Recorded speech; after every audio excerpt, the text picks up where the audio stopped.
Sous ces quelques notes, chemin artistique présente. Culture mixte. Oh, j'ai pas entendu Marcel, pourquoi? Marcel n'est pas là. Hein? Ok, on reprend ça. Ouais. Et on fait ça de la bonne manière. Oui, tout à fait. Et... sous ces quelques notes... Que tu mixes? Non. Toto? Ok. Chemin artistique présente. Culture mixte. Ah, c'est déjà mieux. C'est pas parfait, mais c'est mieux. Alors, bonjour Claudel. Oui, bonjour Asma, bonjour auditeurs, auditrices, bonjour Myriam. Bonjour. Martial, Madame Boudu, Françoise. C'était l'anniversaire. Il cherche des ennuis. Oui, hein? Je dis aussi bonjour à Svens, notre invité d'aujourd'hui. Enchanté. Alors, aujourd'hui, toute une question. Et puis, j'ai compris l'écrit qui a accompagné la présentation de la chronique. L'écrit de ton invité, Claudel. Exactement.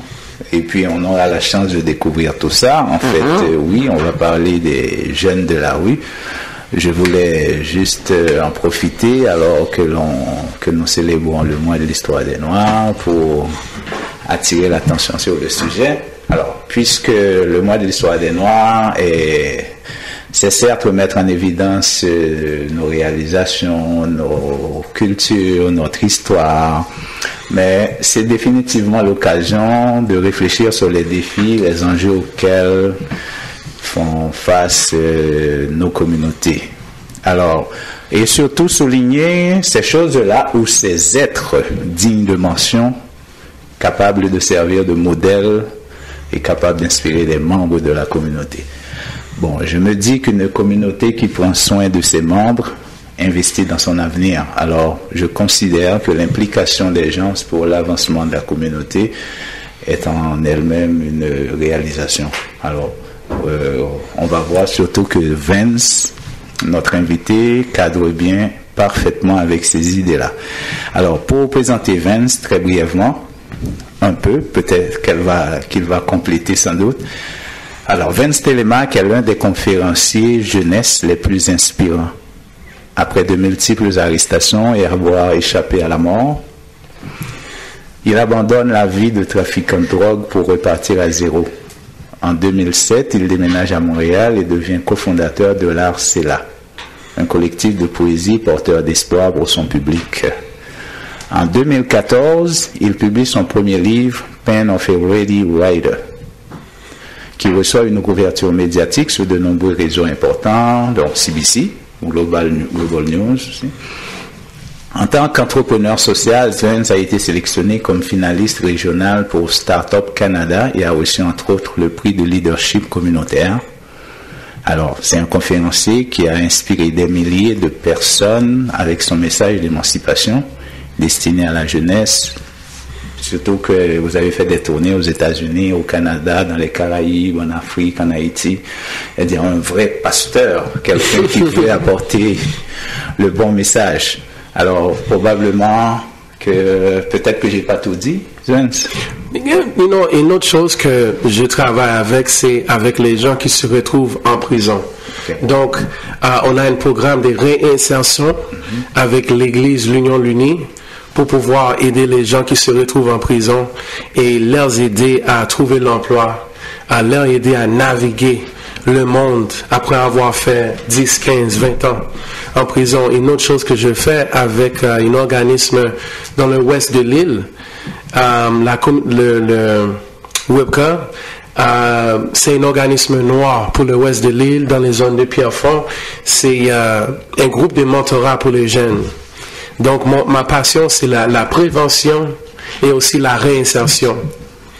Et le but de ce programme, c'est de s'assurer que nos jeunes sont capables de voir des hommes noirs qui réussissent. Parce que dans mon cas, j'ai réalisé que les hommes de référence que j'ai vus autour de moi, c'était des hommes qui réussissent par les mauvais moyens. Okay. Donc, s'ils sont capables de voir un pompier noir, comme Alberto Sillon, ils disent, OK, je peux être un pompier parce que j'ai jamais vu un pompier noir. S'ils voient un autre homme, par exemple, qui fait les dessins, et on voit que cet homme est capable de gagner sa vie, ben, écoute, je vais être comme Latif, you know, et ensuite, juste pour aider ces jeunes-là à aller plus haut, you know. J'aimerais sans doute qu'on parle un petit peu de ces jeunes-là, qui ils sont, et puis dans ma petite recherche, en fait, pour cerner un peu le sujet, à savoir comment circonscrire cette population qu'on appelle jeunes de la rue, j'ai trouvé une petite information que j'ai envie de partager avec vous. Parce que ça vient de la SAJR, je pense que c'est une organisation qui avait reçu mandat d'aller auprès de ces jeunes-là pour essayer au moins d'avoir des données, des informations sur ce qu'ils vivent, ce qu'ils sont, ce qu'ils vivent. Et ce que j'ai constaté, on a demandé aux jeunes de la rue combien d'heures ils passent dans la rue chaque semaine et à quelle fréquence ils avaient vécu dans la rue au cours du mois précédent. Plus de 30% des jeunes ont déclaré passer plus de 50 heures par semaine dans la rue. 40% ont déclaré entre 10 et 30 heures par semaine. 18% ont déclaré passer entre 2 et 10 heures par semaine. Alors, mon jeune, par exemple, qui est avec moi à la maison, qui prend son repas régulièrement, qui dort aussi, peut être ce jeune-là dans la rue, puisque à mon avis, ce que je comprends, qu'on considère, c'est pas nécessairement le nombre d'heures qu'ils passent, mais est-ce que la rue devient leur refuge, leur repère? Ils sont des désœuvrés, c'est-à-dire peu importe qu'ils soient à la maison régulièrement, s'ils sont des désœuvrés qu'ils sont, que leur repère c'est la rue, on les considère comme jeunes de la rue. Qu'est-ce que vous en pensez? Bon, pour moi, sincèrement, la première chose qui vient en tête, c'est quoi la définition de la rue? Exact, ok. Est-ce que on jouait dans le parc? On est dans la rue? On est en train de jouer du basket dans la rue? Est-ce que ça veut dire... pour moi, c'est pas clair. C'est pas clair. Okay. Et honnêtement, pour moi personnellement, après avoir fait ma recherche par rapport à la façon, le SPVM, les journaux sont toujours en train d'encadrer les jeunes noirs en tant que gang de rue. You know, donc pour moi, ma première question c'est, si tu, en 1986, je pense le 26 août, on a eu la première article où dans le Québec, on utilise le terme gang de rue la première fois. Lorsque tu regardes l'article dit que on a ciblé 150 jeunes qui étaient dans la rue entre 12 et 17 ans. Le lieutenant qui est responsable de l'opération dit lui-même, la plupart de ces jeunes-là ne sont pas dans les crimes organisés, c'est des jeunes qui jouaient dans le parc. Et certains d'entre eux sont en train de faire des affaires. Mais on leur colle quand même l'appellation de gang de rue. Yeah. L'article dit que les jeunes terrorisent le nord de la ville. Tandis que dans ce moment, il y en a un livre qui vient de sortir qui s'appelle « Il fallait se défendre » avec Ted Rutland et Maxime Aurélien, le premier chef de gang haïtien.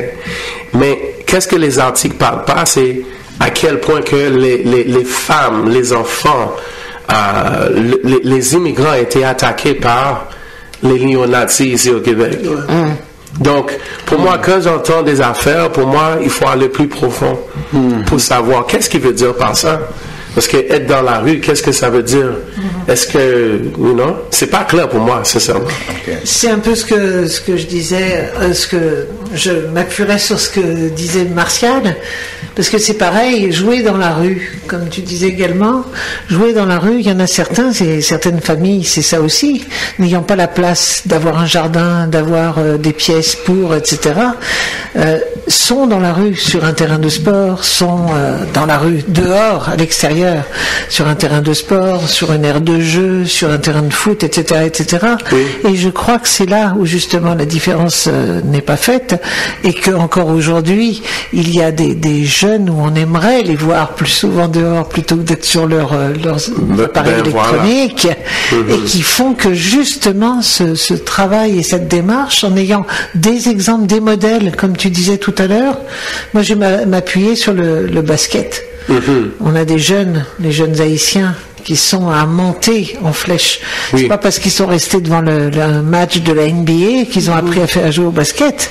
C'est parce qu'ils étaient sur le terrain de basket qu'ils ont suivi le chemin de leur père pas de leur père PERE, hein, oui. Pour apprendre et monter et avoir des modèles. Le hockey, pas le hockey, le baseball pareil, et le football américain, même chose. Exact. Et quelque chose d'autre par rapport à ces données-là, c'est, tu as parlé avec quel jeune, c'est quoi leur âge? Ouais. C'est quoi leur âge? Est-ce qu'on parle des jeunes de 15 ans qui vont dire, écoute, et aussi, je ne sais pas lorsque l'article a sorti, mais on habite au Canada. C'est froid. Les jeunes dans la rue, ils font quoi? Est-ce que ils gèlent dehors? Si, par exemple, l'article dise, un enfant qui dit, écoute, je passe 10 heures à la vente de drogue. Non, là, on parle de quelque chose d'autre. C'est trop global. Je ne veux pas rester là-dessus. C'est ça. Oui. Je crois qu'il y a lieu quand même de faire une différence entre les jeunes que, effectivement, des médias ou certaines instances marginalisent tout de suite. Et puis, il y en a effectivement qui sont dans la rue. Et bien entendu, les données, les personnes qui interviennent auprès de ces jeunes-là ont intérêt effectivement à approfondir les études, essayer de trouver plus d'informations. Mais d'après ce que j'ai trouvé, il y a quand même de ces jeunes-là, ils ont quand même sorti quelques statistiques, quelques points que j'aimerais mentionner, probablement qu'on pourra en discuter un petit peu plus. Ces jeunes-là, d'après cet organisme-là, SAGR, je pense qu'on définit comme surveillance accrue des jeunes de rue. Ils ont fait en fait, c'est un sondage, des études, ils ont été auprès de ces jeunes-là, ils ont recruté, essayé de comprendre mieux. J'ai toute une page de statistiques qui dit environ 15% des jeunes de la rue ont déclaré que leur famille avait déjà été sans abri. C'est-à-dire des personnes sont pauvres, qu'il y a un conflit entre les parents un conflit avec les parents est la principale raison invoquée par ces jeunes de rue à l'appui de leur décision de quitter le domicile familial. Il y a plus de la moitié qui ont déclaré avoir vécu dans la rue le mois précédent. Plus du quart ont déclaré que les prestations d'aide sociale étaient leur principale source de revenus. Alors, vous voyez, ils sont quand même démunis là-dedans. 35% des jeunes de rue ont déclaré qu'ils avaient abandonné leurs études ou avaient été expulsés par l'école. C'est des choses sur lesquelles on pourra effectivement parler un petit peu plus. Ceux qui sont victimes de violences, qui sont un peu 10 fois plus élevés que ceux dans la population générale à avoir des maladies, des ITS, maladies transmises sexuellement, les chlamydia, gonorrhée, qu'ils ont un pourcentage de jeunes aussi qui n'ont presque pas d'immunité parce qu'ils sont souvent exposés. Et puis aussi qui constituent une population sexuellement active. Plus de 95% déclarent être déjà livrés à des activités sexuelles et qu'ils ont beaucoup de partenaires en même temps. On va probablement voir ce que ça peut avoir comme incidence. Plus de 17 partenaires sexuels. Ils sont déjà, pour la majorité, ils se sont adonnés au commerce sexuel, c'est-à-dire pour survivre dans la rue, ils sont obligés des fois de se prostituer. 80% ont déclaré avoir déjà fumé et qu'ils n'utilisent pas de condom pendant les relations sexuelles et qu'ils consomment de la drogue aussi. Ce qui m'avait surtout frappé, c'est la dernière information. Ils consomment de la drogue, mais il semble que ces jeunes de rue ne modifient pas leur comportement sexuel après avoir reçu un diagnostic d'ITS. C'est-à-dire que on a quand même... Et vous en avez parlé effectivement, le grand pourcentage de ces jeunes-là, d'après les statistiques, ce sont surtout des blancs, d'après ce que origine ethnique, à autochtone environ 27%, blanc 63%, Afrique noire 4,3%. Ça, c'est à l'échelle du Canada environ. C'est-à-dire, c'est pas spécifiquement à Montréal, c'est à l'échelle du Canada. C'est-à-dire, on a quand même quelques données sur lesquelles on pourrait discuter, mais votre constatation... Ça fait beaucoup plus de sens parce que je vois pas les jeunes qui sont noirs qui sont vraiment représentés là. Ça fait pas de sens. Okay. Yeah. Mais oui, effectivement, je pense qu'il manque un peu Montréal. C'est des données qu'ils sont arrivés à constituer à l'échelle du Canada, mais c'est pas spécifiquement Montréal. Et il semble qu'une attention plus particulière a été portée aux autres grandes villes du Canada plutôt qu'à Montréal. Probablement vous en savez un petit peu plus sur Montréal, puisque c'est... Oui, je sais qu'à Laval, c'était renommé pour avoir le plus taux de ETS. À Laval. Mais ils n'ont pas dit c'est par rapport à les Noirs, les Blancs, mais c'était juste les chiffres. Je sais que Laval, c'est vraiment actif par rapport à ça. Si vous permettez, j'ai une question. On a plus ou moins le profil maintenant du jeune de la rue. On ne parle pas de ceux-là qui vont sur le parc pour, encore une fois, jouer, mais du jeune qui fait partie d'un gang. Maintenant, quelle est l'approche quand on veut récupérer ce jeune? Est-ce que c'est ce jeune qui manifeste le désir d'abord de se confier parce qu'il se voit en train de se perdre, ou bien est-ce que c'est vous, par exemple, est-ce que c'est vous qui faites la démarche pour aller trouver ce jeune? Est-ce que c'est quoi la démarche? Pour être sincère avec vous, je vais commencer avec qu'est-ce qui fait en sorte qu'on tombe dans un gang? Première des choses, moi je pourrais dire aux familles, si tu n'investis pas dans votre jeune, écoute, quelqu'un d'autre va investir dans votre jeune. Aïe, aïe, aïe, ça c'est bien dit. Donc, l'exemple que j'aime utiliser, je ne suis pas un francophone de nature, je viens de Floride, donc si nous tendez faute, excusez-moi. Si je parlais aussi bien anglais que tu parles français, je serais bonne. Ok, pas de problème. Donc, première des choses, peut-être entre vous, vous investissez dans les fonds mutuels. Un fonds mutuel, c'est quoi? C'est un fonds qui a plusieurs différents types d'investissements. Et quelqu'un qui sait bien, qui a une bonne connaissance de ça, sache que tu vas pas avoir un retour d'argent, peut-être après 7 ans, tu vas avoir un retour d'argent. Right? Lorsqu'on a des jeunes, et non, j'ai pas de jeunes. Non, j'ai pas d'enfants, mais je suis tellement autour des enfants. J'ai été un enfant, je comprends les enfants, right? Lorsque tu as un enfant, voir tes enfants comme un fonds mutuel. Investissent dans la musique, investissent dans le sport, investissent dans l'art. Ça fait en sorte que ton jeune n'a pas le temps de faire quoi que ce soit. Parce qu'il est environné des activités positives qui va faire en sorte que il va découvrir ses talents. On a tellement de jeunes que je rencontre qui, je leur demande, c'est quoi ton rêve? Qui ne sait même pas, mais regarde dans les yeux comme.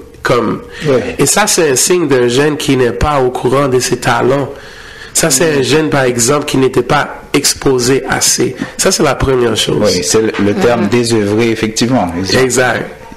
Si tu investis complètement perdu, tu n'as pas d'objectif. C'est là, je pense que vous parlez d'objectif. Là. Exact. Si on n'a pas un goal, on risque de passer à côté. Mais il y a aussi, je pense, la motivation des parents. Oui. L'intérêt des parents. Définitivement. Ben oui. C'est ça l'éducation. Exact. On doit parler d'éducation. Parce que là, il a parlé d'investissement aussi. Là, c'est un investissement. Oui, souvent, les parents, quand ils parlent d'investissement, il parle derrière, il parle d'acheter une maison, il parle de biens. Mais tu vois quelque chose que tu dis, quelque chose qui blesse mon cœur. Moi, j'aime ma mère avec tout cœur. Malheureusement, elle est décédée.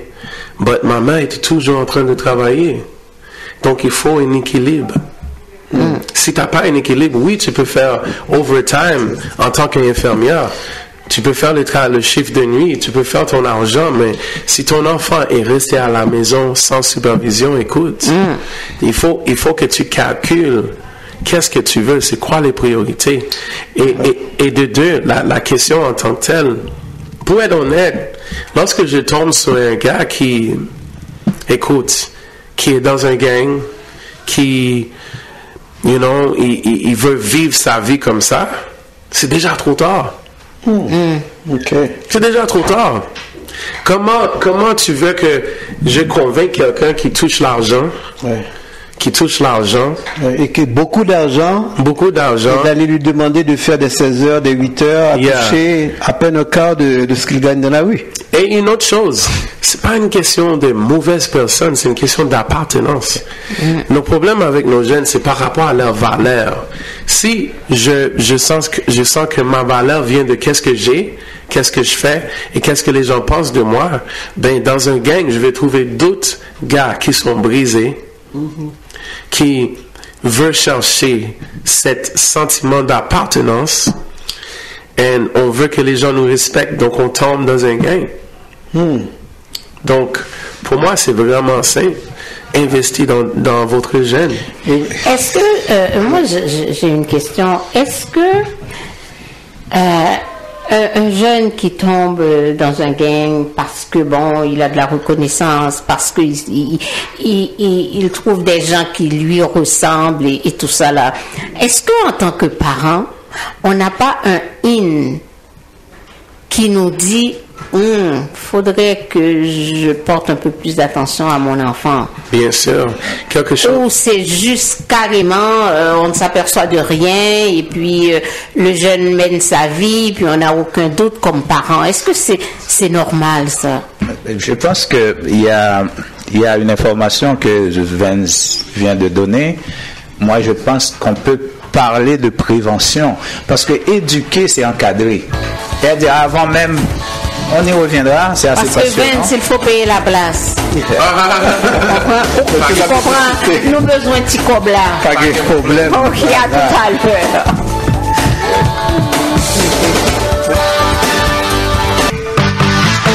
De retour avec Vince Télémac. Mixte, oui, et son invité. Effectivement. Alors oui, juste avant, on parlait justement de l'investissement.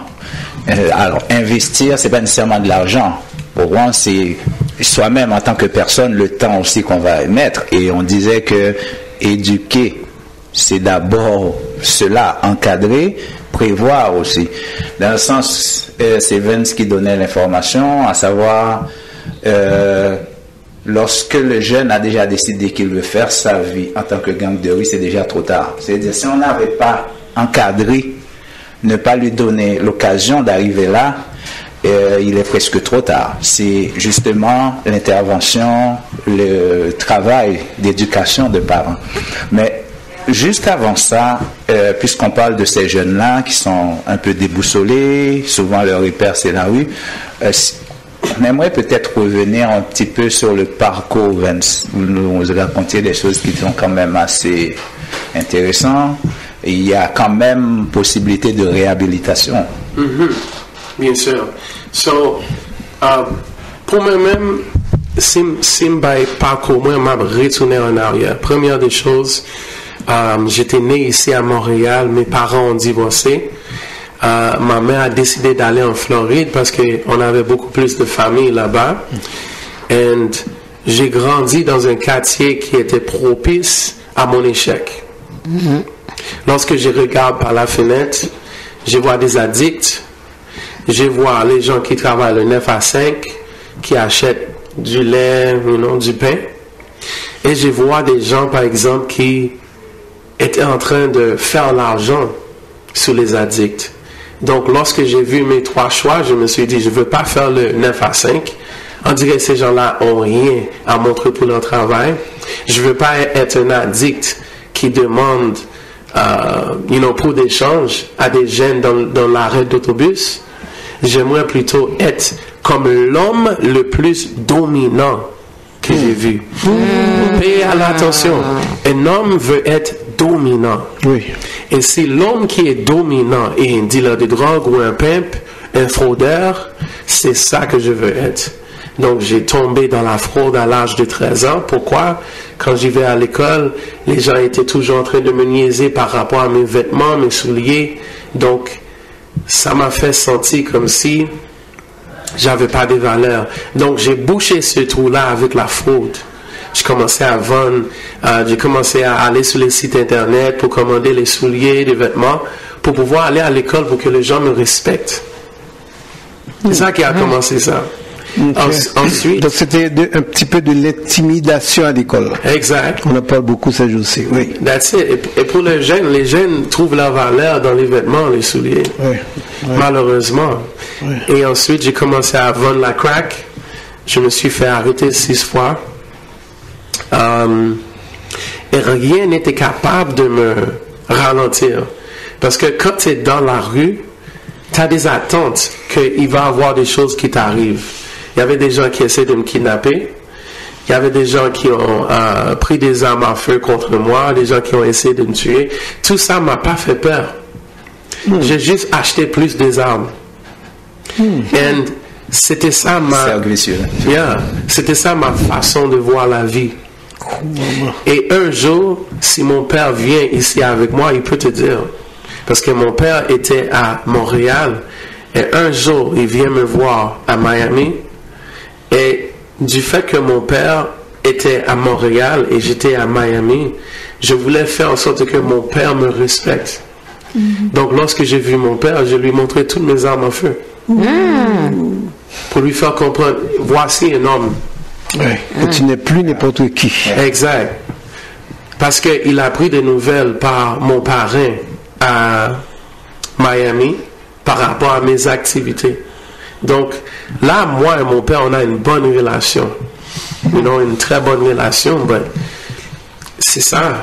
Ce qui est très intéressant dans ce que vous nous dites, Zen, c'est la réhabilitation. Vous dire, vous arrivez à vous en sortir. Comment ça s'est passé? Tu vois, encore une fois, ça vient avec les talents. Donc, j'étais quelqu'un qui aimait rapper. J'ai trouvé quelqu'un qui avait des soirées de musique. J'ai commencé à y aller là-bas. Et qu'est-ce qui était une bénédiction, c'est que c'est un homme qui a déjà fait la prison. Donc, il y avait un point commun. Yeah. So, lui, il me dit, écoute, tu peux pas être autour de moi avec des armes ou des drogues. Si tu es avec moi, tu dois être clean et on doit faire des promotions pour les soirées ensemble. Donc, j'étais avec lui et du fait que j'étais avec lui, ça m'a fait voir une autre façon de vivre. Et à un moment donné, je me souviens un jour, j'ai eu beaucoup différents types d'épiphanies, de situations qui m'ont parlé et c'est sûr, Dieu est dedans. Il y en a une situation où j'étais en train de vendre. Il y en a une madame qui s'approche.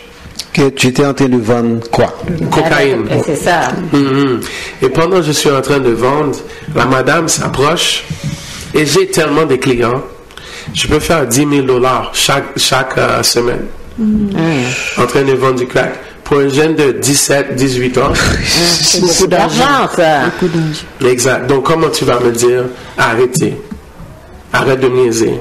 Donc, qu'est-ce qui a passé, c'est que pendant cette dame approchait, c'est la première fois que j'ai vraiment pris le temps de regarder la dame.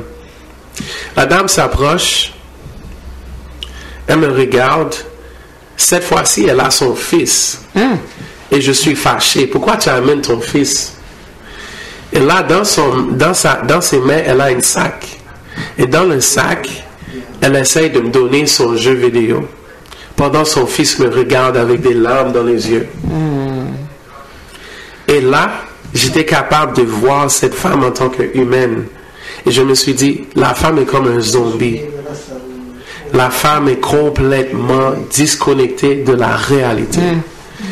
Et non, j'ai pas pris le jeu vidéo, mais de voir l'enfant avec l'âme dans les yeux. Donc c'était le jeu vidéo de l'enfant. Exact. Et c'est pour ça qu'il pleurait. Exact. Ok. Et pour moi, en tant que jeune, je peux vous dire, écoute, si ma mère me donnait un jeu vidéo, peut-être je serais même pas gangster. Donc une petite chose peut faire une grosse différence. Ben, j'aurais à avoir quelque chose pour m'équiper. Vince, j'ai une question à te poser.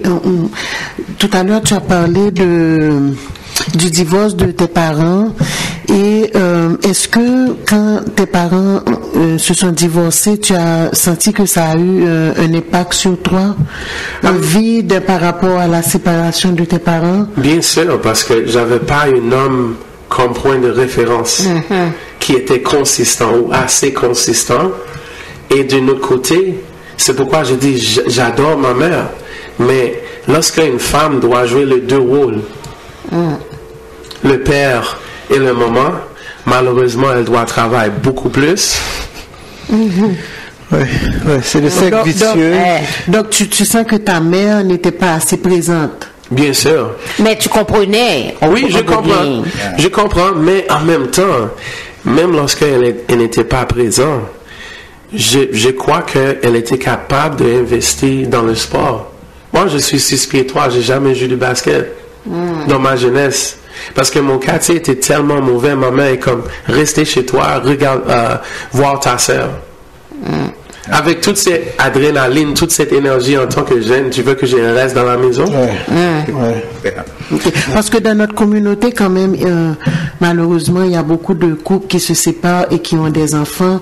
Et c'est pourquoi je mets l'accent sur ça, parce que le message que tu passes aux parents, il faudrait, je trouve ça important, parce que même quand il y a un divorce qui survient dans le couple, il faut quand même que les deux parents puissent s'entendre.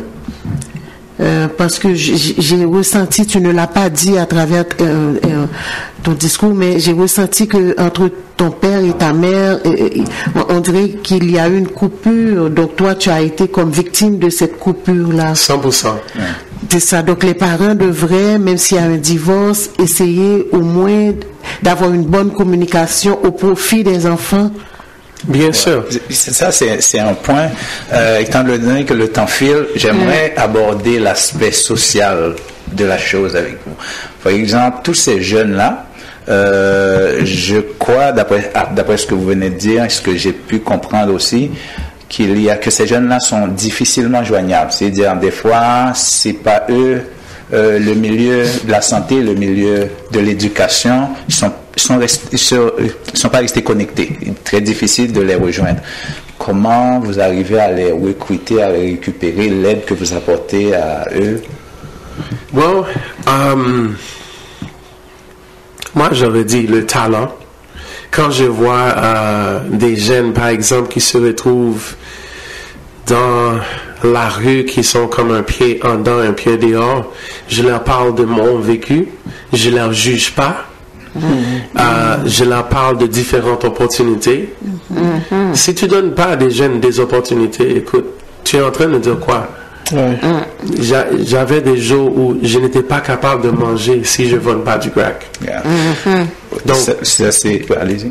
Donc pour moi, c'est de leur aider avec des opportunités, utiliser la transparence et aider ces jeunes-là à voir beaucoup plus loin. Mais comme je vous dis, des fois là, le jeune est juste comme, non, ça c'est ma vie, et c'est ça.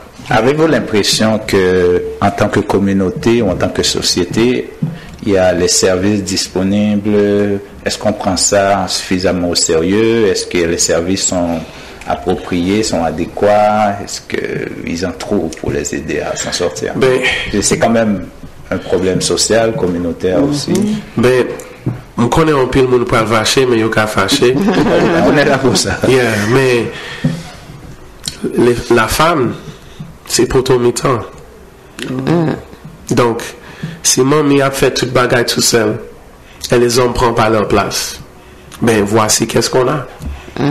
Donc, un grand parti de cet décrochage scolaire, un grand parti de l'échec de nos enfants qui ont un trouble d'identité, ça vient avec nos pères.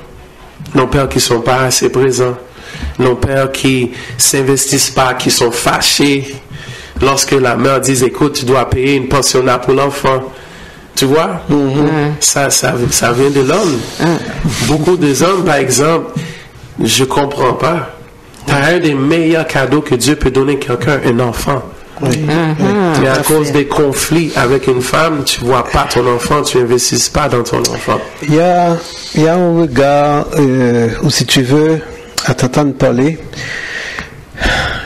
il y a un espace, où Dieu occupe beaucoup d'espace dans ton discours, beaucoup de sa présence, on dirait même qu'elle est palpable. Quelle expérience que tu as fait en tant que jeune de la rue et qui te dit there's something, il y a quelque chose en dehors de ce qu'on voit, cette foi qu'on ressent. Est-ce qu'il y a quelque chose qui est venu, qu'on y a à ta porte pour te dire il n'y a pas que ça, il y a autre chose? Ben, pour moi, je donne le crédit à ma tante qui est Marjorie Saint-Hilaire de Floride. Et jusqu'à aujourd'hui, on prie ensemble. Cette dame a gêné pour moi dans son groupe de prière.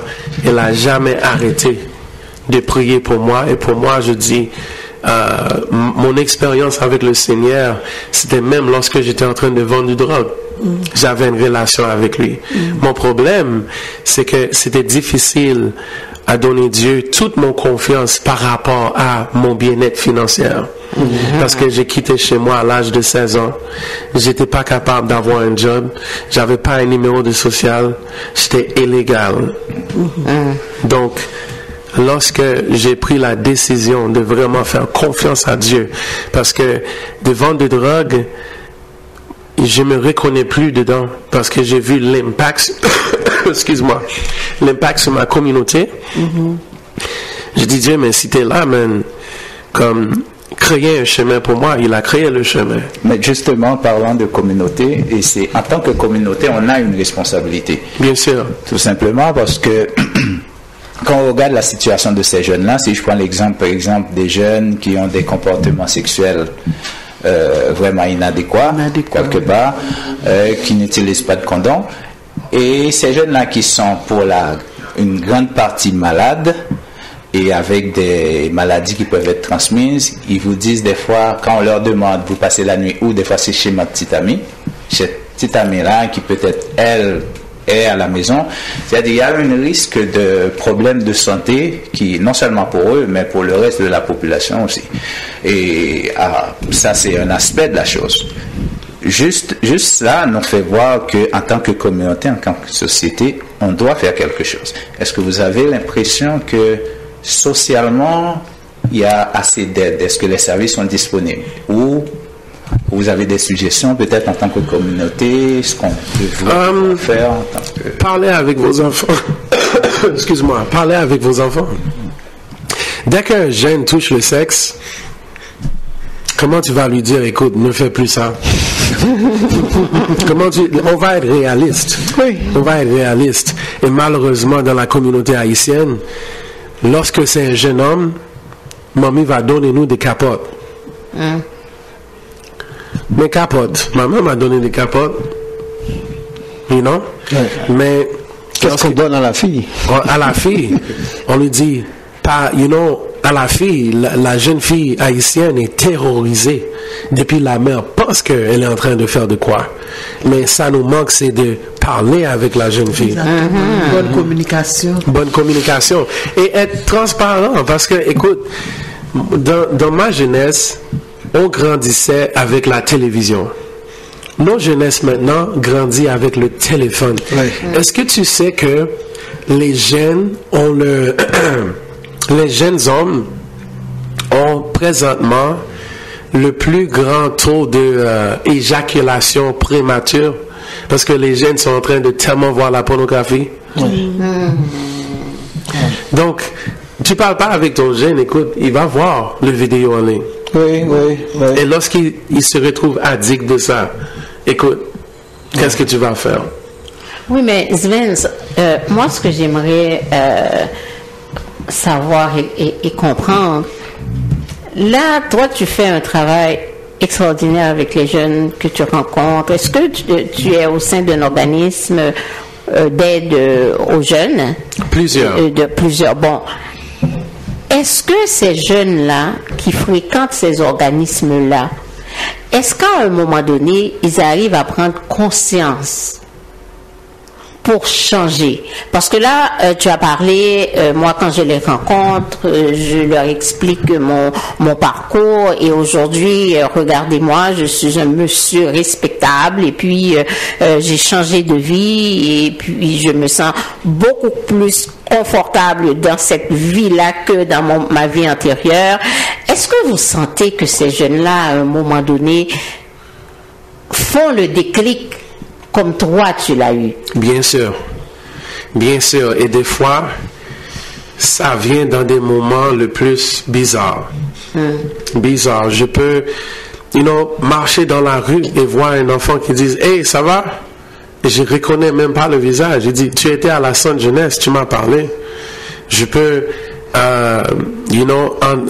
voir en ligne et quelqu'un m'envoie un message sur Instagram qui dit « Écoute, XYZ, même en Haïti, des enfants qui étaient dans les prisons juvéniles. Lorsque moi et Nadine Francillon, on allait parler avec ces jeunes-là. Oh, en Haïti? Yeah. OK. Delma 33. Donc, ces jeunes-là qui me disent, Napton livre-là, crayon crasé toujours écrit, pas oublié. Donc, c'est ça. C'est de voir que l'impact, lorsque tu es transparent, c'est ça qui nous manque. Des fois, les parents ne sont pas transparents. Imagine, juste pour revenir aux filles, imagine si le maman était capable de dire, voici mes erreurs que j'ai eues avec des hommes. Les erreurs que j'ai faites, qui m'a amené à X, Y, Z. Donc, l'enfant va voir, ok, mamie n'est pas parfaite. Donc, si elle n'est pas parfaite, donc, je peux lui suivre. Mais si elle est parfaite, je ne peux jamais accéder à son niveau. Pour te rejoindre, comment on peut le faire? Oh, bien, tu peux me rejoindre à svenstelemac.com, S-V-E-N-S, Telemac, T-E-L-E-M-A-Q-U-E.com. Okay.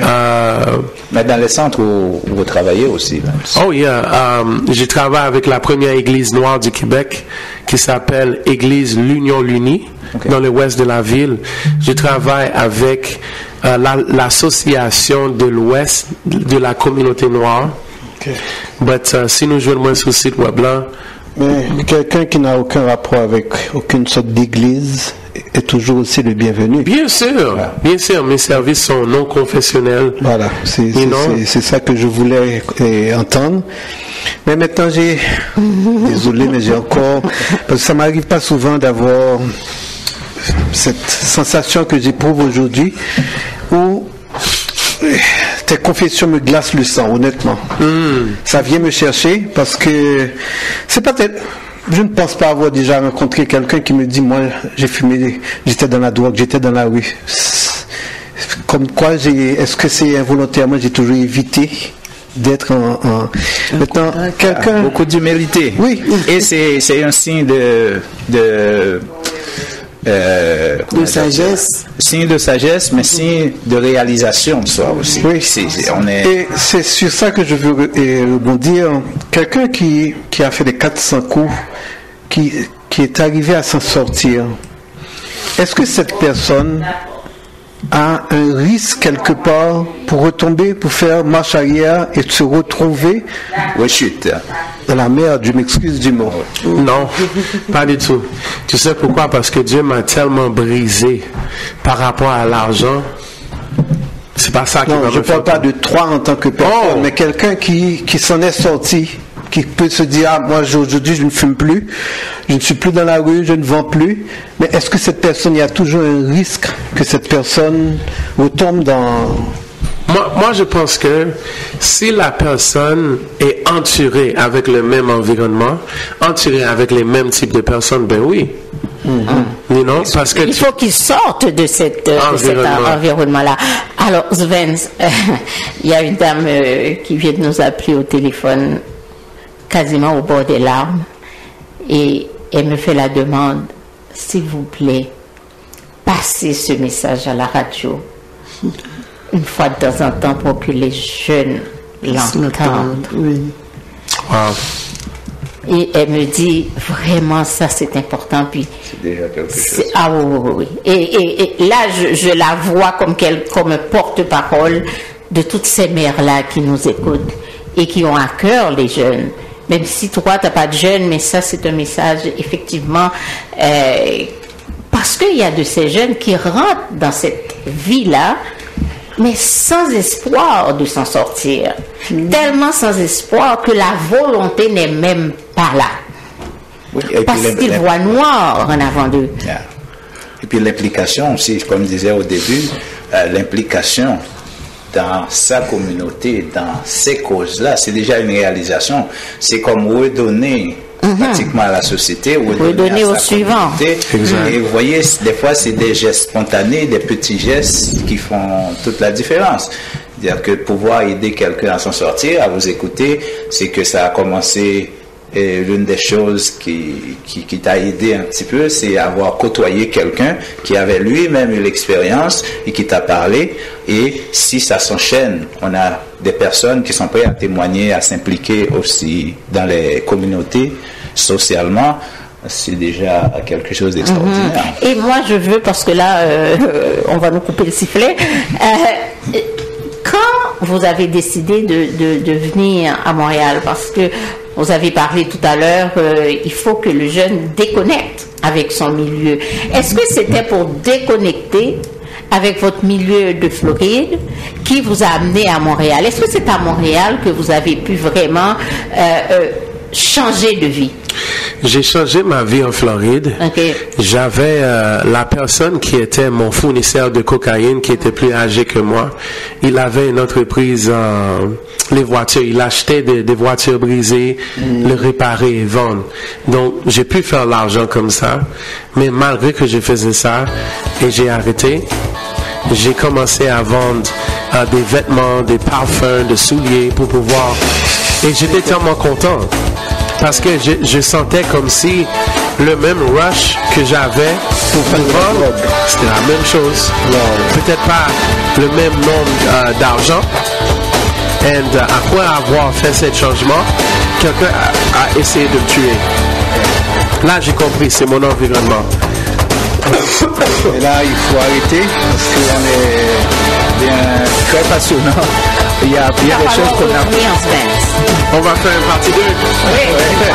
Merci beaucoup. C'est la pause, chers amis. On retourne avec Claire Plessis.